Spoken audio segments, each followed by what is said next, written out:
What's up, guys? I'm Mo. So we're going to go over a day trade of Google. A lot of people say, Mo, can you walk us all the way through a day trade from start to finish? The great thing about TradingView is that it has this replay mode. So I can actually walk you through it and show you what I'm looking for, show you the signals that I'm looking for, and we can speed it up. So this was going to be yesterday, July 5th. Right now I'm looking at Google. We have a stochastic that is getting up there into that sweet spot-ish area, over 80%. But you notice that even though we have these big moves to the top, what do we have with these? We have these big wicks on them. We don't like to see wicks. Also, our volume is declining a little bit. So to me, I'm looking at this saying, well, it's not time to go yet. There's promise, but it's not time to go yet. I'm going to keep a watch on this stochastic because this is, of course, the first thing that's going to signal me to say, yes, I'm going to enter this. So I'm going to come over here. So we're going to pull up this first candle. So what I'm looking for now, I have an engulfing candlestick, but again, the stochastic is not there. Let's move it forward just a touch. We got a little bit of a pullback. Then we got that big engulfing candlestick. And you notice, where did the stochastic go? It started to make that tip towards the 80% area. Let's go a little bit further. And that is my real engulfing candlestick. Of course, you notice how it filled out and then it pulled back. So this is the full 15-minute candle. That was all filled out in green. But that was our buy signal. We were over 80%. We got that really good volume coming in. We got our engulfing candlestick. So now we're in the stock, guys. Now it's a matter of saying, okay, we're in this thing. Now, when do I need to exit? When am I going to take my profits off the table? When am I going to sell this thing based on the rules?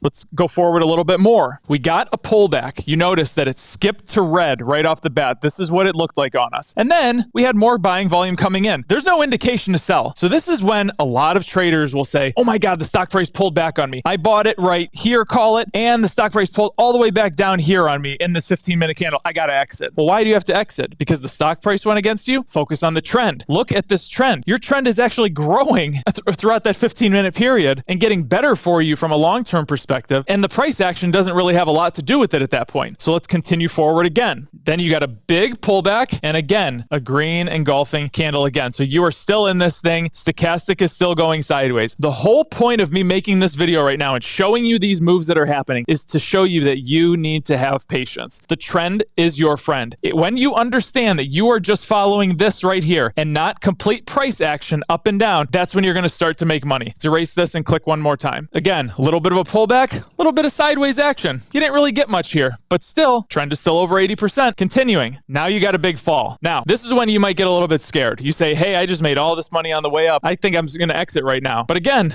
look where your trend is. You're still over that 80% area. To be honest, it's at 90.67%. Continuing on, starting to dip, starting to rebound, staying sideways again, and there you actually got to move up. So if you would have exited right in here because you saw that you had that little bit of selling volume coming in and nothing was really happening, you would have exited right there even though your stochastic was still at 90%. You would have missed out on this opportunity to go from 210 to 2210 to 2231. That's a big price move that you really didn't need to exit on. One more time. Let's go again. More move to the top. Continuing on. Now you're starting to get a little bit sideways action. Here you go. You didn't really move much in those two candles, did you? Continuing on. Look at that. Look at that move that you still made. Had you exited back in here because you had that little bit of red pullback, imagine what you would have missed out on. And this is why trusting the trend is so much. I know I'm being redundant here, but the trend is your friend. You have to follow it. Let's keep going with this one and see how long you're still in this thing. So I skipped ahead a little bit and you notice what's going on here. Now we're starting to get about an hour and 15 minutes. So each one of these candles is of course 15 minutes and we're starting to go sideways. There's not a lot of price action happening. I'm starting to say to myself, okay, now that we're just going sideways, now I'm looking for an exit strategy because where's my next move likely going to happen? It's going to start to be down. So now let me erase this so we can see the movement of the candles, but let's just keep skipping forward. You're starting to get a little bit of selling volume coming in, a lot of selling volume coming in that switches with buying volume, and that was the end of your day. So you could have been in this stock from before 12 o'clock, and I'm going to call this price about 2,180, and you could have been in this all throughout the day until $2,265, all based on your trend, and this would have been a big exit point for a lot of traders. This is just a process. The more you know, the more you are going to understand, and the less you are going to fear. I'll catch you on the flippity flop.